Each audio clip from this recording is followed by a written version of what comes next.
Hi friends, അപ്പോൾ പുതിയൊരു വീഡിയോയിലേക്ക് എല്ലാ കൂട്ടുകാർക്കും സ്വാഗതം. അപ്പോൾ നമ്മളിന്ന് പഠിക്കാൻ പോകുന്നത് ഒരു കണ്ണിനെ എങ്ങനെ റിയലിസ്റ്റിക് ആയിട്ട് നമുക്ക് ഡ്രോയിങ് ചെയ്യാം എന്ന ട്യൂട്ടോറിയലാണ്. അപ്പോൾ നമ്മൾ ആദ്യമായിട്ട് HBയുടെ മെക്കാനിക്കൽ പെൻസിൽ ഉപയോഗിച്ചിട്ട് കണ്ണിൻ്റെ ഉള്ളിൽ നമ്മൾ ഷെയ്ഡിങ് ചെയ്യുന്നു. ആ ഷെയ്ഡിങ് ചെയ്തതിനെ നമ്മൾ ബ്ലെൻഡ് ചെയ്യാനായിട്ട് ഇവിടെ മേക്കപ്പ് ബ്രഷാണ് ഉപയോഗിക്കുന്നത്. ഫസ്റ്റ് ലെയർ ഓൾറെഡി ഞാൻ ചെയ്ത് കഴിഞ്ഞു. അതിനുശേഷം നമ്മൾ സെക്കൻഡ് ലെയറായിട്ട് വീണ്ടും HBയുടെ സെയിം മെക്കാനിക്കൽ പെൻസിൽ ഉപയോഗിച്ചിട്ട് നമ്മൾ ഷെയ്ഡ് ചെയ്യുന്നു. അതിനെ വീണ്ടും ബ്ലെൻഡ് ചെയ്യാനായിട്ട് ഞാനിവിടെ മേക്കപ്പ് ബ്രഷ് ഉപയോഗിക്കുന്നു.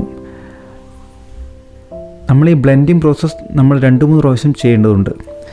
എന്നാൽ നമുക്ക് നമ്മുടെ ഡ്രോയിങ്ങിന് നല്ലൊരു സ്മൂത്ത്നെസ് കിട്ടും.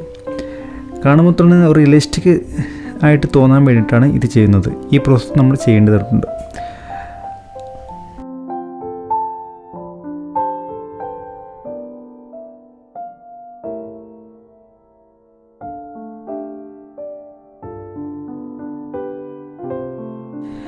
കണ്ണിൻ്റെ മുകൾ വശത്തായി ഞാനിവിടെ സ്റ്റെല്ലറിൻ്റെ 8B പെൻസിലാണ് ഉപയോഗിക്കുന്നത്. മാർസ് ലൂമോഗ്രാഫിക് എന്ന ഒരു പെൻസിലാണ്. ഇത് നമുക്ക് ഓൺലൈനിലായിട്ട് പർച്ചേസ് ചെയ്യാൻ പറ്റുന്നതാണ്. നമുക്ക് നോർമൽ ഷോപ്പുകൾ കിട്ടാൻ ചാൻസസ് കുറവാണ്. അതുകൊണ്ട് ഫ്ലിപ്കാർട്ടിലോ ആമസോണിലോ നമുക്ക് വാങ്ങാവുന്നതാണ്.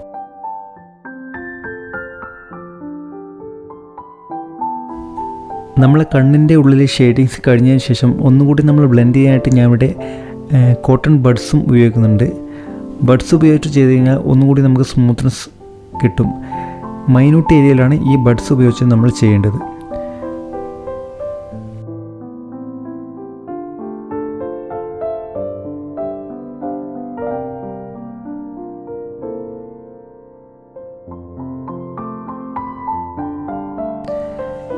കണ്ണിനുള്ളിലെ ഹൈലൈറ്റ്സിനായി ഞാനിവിടെ ഇലക്ട്രിക് ഇറേസറാണ് ഉപയോഗിച്ചിരിക്കുന്നത്. അതിനുശേഷം ഞാനിവിടെ HBയുടെ മെക്കാനിക്കൽ പെൻസിൽ ഉപയോഗിച്ച് ഷെയ്ഡിങ്സ് ചെയ്യുന്നു, അത് ബ്ലെൻഡ് ചെയ്യുന്നു. സെയിം പ്രോസസ്സ് നമ്മൾ എത്ര പേർക്ക് നമുക്ക് സാറ്റിസ്ഫാക്ഷൻ കിട്ടുന്നില്ല അതുവരെ നമ്മൾ ചെയ്തിട്ടേ ഇരിക്കണം. പിന്നെ ഞാനിവിടെ പിരികത്തിനായിട്ട് ഇവിടെ ഫെബർ കാസ്റ്റലിൻ്റെ ഒരു ബ്ലാക്ക് പെന്നാണ് ഉപയോഗിക്കുന്നത്. നമുക്ക് ഷാർപ്നെസ് കിട്ടാൻ വേണ്ടിയിട്ടാണ് ഇങ്ങനെ ഞാൻ ചെയ്യുന്നത്.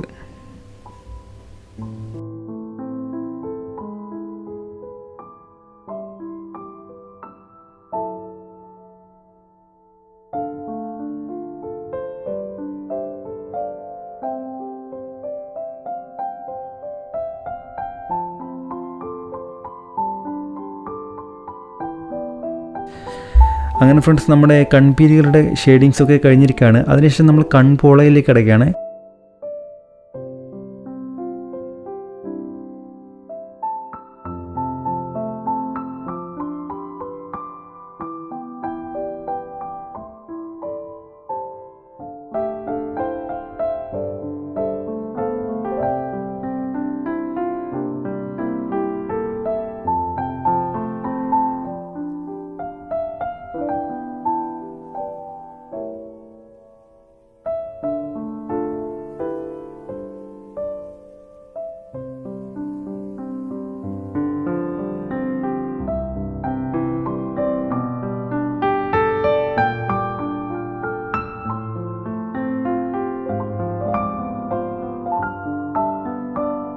നമ്മൾ വളരെ സാവധാനമായി ലെയർ വൈസ് ലെയർ വേണം ഷെയ്ഡിങ് ചെയ്യാൻ.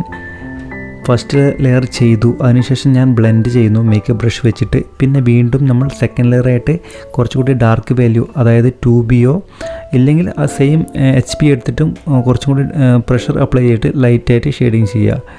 അതിനുശേഷം നമ്മൾ സ്മൂത്ത്നെസ് ആയിട്ട് നമ്മൾ ബ്രഷ് വെച്ചിട്ട് ബ്ലെൻഡ് ചെയ്യുകയാണ് വേണ്ടത്. നമ്മളിപ്പോൾ കൊടുത്തത് ഫസ്റ്റ് വാല്യൂ ആണ്. ഫസ്റ്റ് ലൈറ്റ് കളർ കൊടുത്തു, ലൈറ്റ് ഷെയ്ഡിങ് കൊടുത്തു. അതിനുശേഷം നമ്മൾ വീണ്ടും ഒരു ലെയർ അതിൻ്റെ മുകളിൽ കയറ്റുകയാണ് ചെയ്യുന്നത്. അങ്ങനെ ചെയ്തതിന് ശേഷം വീണ്ടും നമ്മൾ മേക്കപ്പ് ബ്രഷ് ഉപയോഗിക്കുന്നു, ബ്ലെൻഡ് ചെയ്യുന്നു. സെയിം പ്രോസസ്സ് മൂന്നാമതും ഞാൻ ചെയ്യുന്നു. ഇതുവരെ നമുക്ക് അവിടെ ഡാർക്ക്നെസ് വാല്യൂ കിട്ടുന്നില്ല, അതുവരെ നമ്മൾ ഈ പ്രോസസ്സ് ചെയ്യേണ്ടതായിട്ടുണ്ട്.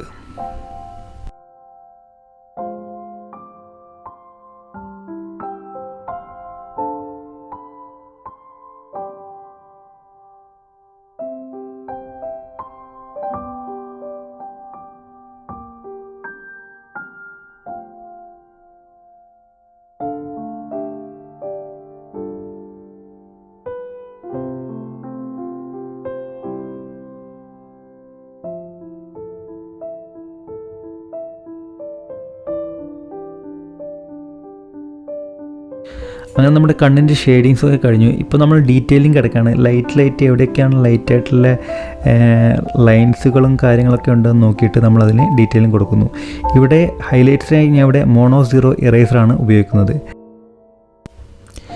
ഇങ്ങനെ നമ്മൾ ഡീറ്റെയിലിംഗ് ചെയ്യുമ്പോൾ നമ്മളുടെ ഡ്രോയിങ്ങിൻ്റെ സ്റ്റാൻഡേർഡ് കൂടുകയും റിയലിസ്റ്റിക് ഡ്രോയിങ്ങിൽ നിന്നും ഹൈപ്പർ റിയലിസ്റ്റിക്കിൽ മാറുകയാണ് നമ്മളുടെ ഡ്രോയിങ് ചെയ്യുന്നത്.